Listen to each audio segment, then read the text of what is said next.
గెలాక్సీలు మరియు నక్షత్రాల మధ్య దాగి ఉన్న విశ్వం యొక్క విస్తారమైన ఫాబ్రిక్లో కాస్మిక్ వెబ్ అని పిలువబడే ఒక రహస్యమైన నిర్మాణం ఉంది. శాస్త్రవేత్తలకు ఇది గెలాక్సీలను డార్క్ మ్యాటర్ తంతువులతో అనుసంధానించే విస్తారమైన నెట్వర్క్ అని తెలుసు.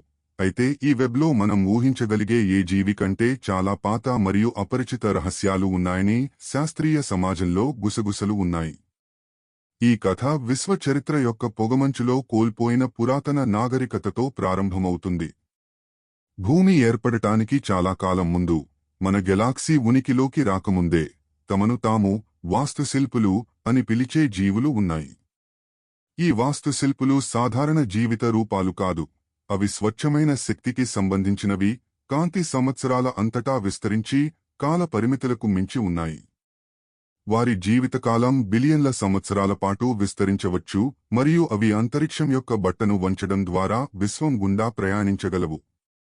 వాస్తుశిల్పులు ప్రారంభ విశ్వాన్ని వారి ఖాళీ కాన్వాస్గా చూశారు. వారు అసాధారణమైన దాన్ని కనుగొన్నారు, కృష్ణ పదార్థం మరియు గురుత్వాకర్షణను నేయడానికి ఒక మార్గం. కొన్ని సంక్లిష్టమైన, తెలియని ప్రక్రియ ద్వారా వారు ఈ వింత పదార్థం యొక్క థ్రెడ్లను సృష్టించగలరు, సాలీడు దాని వెబ్ను తిప్పడం వంటిది. ఇది కేవలం కనెక్షన్ల వెబ్ కాదు, అది శక్తి మరియు సమాచారంతో తనదైన రీతిలో సజీవంగా ఉంది. వారి లక్ష్యం ప్రతిష్టాత్మకమైనది.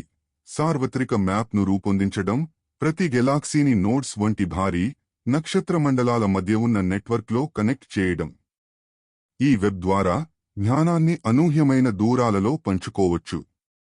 మొత్తం గెలాక్సీలు కమ్యూనికేట్ చేయగలవు మరియు నాగరికతలు పదార్థం, వాయువు లేదా శక్తితో తయారు చేయబడిన ఒకదానికొకటి జ్ఞానాన్ని యాక్సెస్ చేయగలవు. మరియు వారు నిర్మించినట్లుగా ఆర్కిటెక్ట్లు వెబ్లో చెల్లాచెదురుగా ఉన్న మేధో శక్తి యొక్క సంరక్షకుల పాచెస్ను కూడా సృష్టించారు. వారి సృష్టిని రిపేర్ చేయడానికి, రక్షించడానికి మరియు పర్యవేక్షించడానికి ప్రోగ్రాం చేశారు. బిలియన్ల సంవత్సరాలుగా విశ్వం విస్తరిస్తున్న కొద్దీ కాస్మిక్ వెబ్ మరింత విస్తరించింది. ఆర్కిటెక్ట్లు వారి కళాఖండాన్ని పూర్తి చేయడంతో చివరికి అదృశ్యమయ్యారు. కాలక్రమేణా నక్షత్రాలు పుట్టాయి, గెలాక్సీలు ఏర్పడ్డాయి మరియు మనకు తెలిసినట్లుగా జీవితం అభివృద్ధి చెందడం ప్రారంభించింది. కాస్మోస్ అంతటా నాగరికతలు ఉద్భవించాయి. వాటిలో కొన్ని కాస్మిక్ వెబ్ యొక్క మందమైన సంకేతాలను గుర్తించేంత అభివృద్ధి చెందాయి, కానీ అవి ఏమి చూస్తున్నాయో అర్థం చేసుకోవడానికి చాలా చిన్నవి. అప్పుడు సుమారు 50 సంవత్సరాల క్రితం భూమి యొక్క రేడియో టెలిస్కోప్లు అసాధారణమైన సంకేతాలను అందుకోవడం ప్రారంభించాయి. విస్తారమైన అంతరిక్షంలో మందమైన ప్రతిధ్వనులు బౌన్స్ అవుతాయి. మొదట శాస్త్రవేత్తలు వీటిని యాదృచ్ఛిక నేపథ్య శబ్దం అని కొట్టిపారేశారు. కానీ ఎలెనా మార్క్వెజ్ అనే యువ ఖగోళ భౌతిక శాస్త్రవేత్త బేసిని గమనించారు. ఈ సంకేతాలు ఒక నమూనాను అనుసరించాయి. ఆమె వాటిని అర్థం చేసుకోవడానికి సంవత్సరాలు గడిపింది. అవి యాదృచ్ఛికంగా చాలా నిర్మాణాత్మకంగా ఉన్నాయని గ్రహించారు. ఆమె డేటా గెలాక్సీల మధ్య కనెక్షన్లను సూచించింది, నెట్వర్క్కు సమానమైనది, విశ్వాన్ని ఒకదానితో ఒకటి బంధించే చీకటి పదార్థంలో విస్తరించి ఉంది. ఉత్సుకతతో ఎలెనా కాస్మిక్ వెబ్ బిల్డర్స్ సిద్ధాంతాన్ని ప్రతిపాదించింది. పురాతన నాగరికత ఉద్దేశపూర్వకంగా కృష్ణ పదార్థ తంతువులను అల్లినట్లు సూచిస్తుంది. ఆమె సహోద్యోగులు సందేహాస్పదంగా ఉన్నారు. ఇది ఒక క్రూరమైన ఊహకు అనుగుణంగా ఉంది. అధైర్యపడకుండా ఎలెనా తన పరిశోధనను కొనసాగించింది. తక్కువ ఆసక్తిని ఆకర్షించే ఒక కాగితాన్ని కూడా ప్రచురించింది. ఒక అర్ధరాత్రి ఎలెనా తన టెలిస్కోప్ స్టేషన్లో ఒంటరిగా పనిచేస్తుండగా ఆమె తన డేటాలో అసాధారణమైన మంటను గమనించింది. రీడింగ్లు ఆమె ఇంతకు ముందెన్నడూ చూడని విధంగా ఉన్నాయి. బిలియన్ల కాంతి సంవత్సరాల దూరంలో ఉన్న 2 గెలాక్సీలను కలిపే ఒక ఫిలమెంట్ నుండి వస్తున్న అపారమైన శక్తివంతమైన ఫోకస్డ్ సిగ్నల్.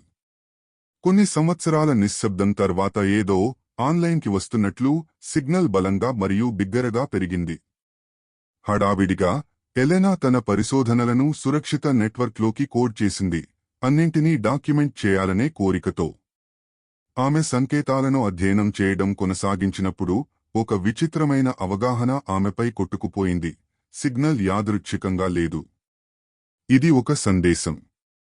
అందులో "యు ఆర్ సీన్" అని రాసి ఉంది. ఆ క్షణంలో ఆమెకు అర్థమైంది. వెబ్ కేవలం నెట్వర్క్ మాత్రమే కాదు, ఆమె పూర్తిగా గ్రహించలేని విధంగా అది స్పృహలో ఉంది. పురాతన సంరక్షకులు, వాస్తుశిల్పులు విడిచిపెట్టారు, చివరకు వాటిని గమనిస్తున్న తెలివైన జీవితాన్ని గుర్తించారు. విస్తారమైన కాస్మిక్ నెట్వర్క్కు భూమిని స్వాగతిస్తున్నట్లుగా వారు అంగీకార సందేశాన్ని పంపుతున్నారు. ఎలెనా యొక్క ఆవిష్కరణ ఆమెను కదిలించింది, కాని ఆమె కూడా విస్మయంతో నిండిపోయింది. ఎక్కడో అక్కడ కృష్ణ పదార్థం యొక్క తంతువులలో భూమి మరియు వాస్తుశిల్పుల పురాతన వారసత్వం మధ్య లింక్ ఉంది. ఇది ఆహ్వానం, మానవత్వం ఉనికిలో ఉండకముందే విశ్వాన్ని ఆకృతి చేసిన జీవుల నుండి వచ్చిన సందేశం. కాస్మిక్ వెబ్ చాలా వరకు మనకు కనిపించదు, దాని రహస్యాలు అంతరిక్షంలోని విస్తారమైన ప్రదేశాలలో చెల్లాచెదురుగా ఉన్నాయి. ఇంకా ప్రతిసారీ ఖగోళ శాస్త్రవేత్త యొక్క డేటా ప్రతిధ్వనిని చూపుతుంది, తెలియని సంకేతం వారికి ఆశ్చర్యాన్ని కలిగిస్తుంది. కొంత పురాతన మేధస్సు ఇంకా అక్కడ ఉన్నట్లు, ఎవరైనా వెబ్ను దాని మూలాలకు అనుసరించే వరకు వేచి ఉన్నారు.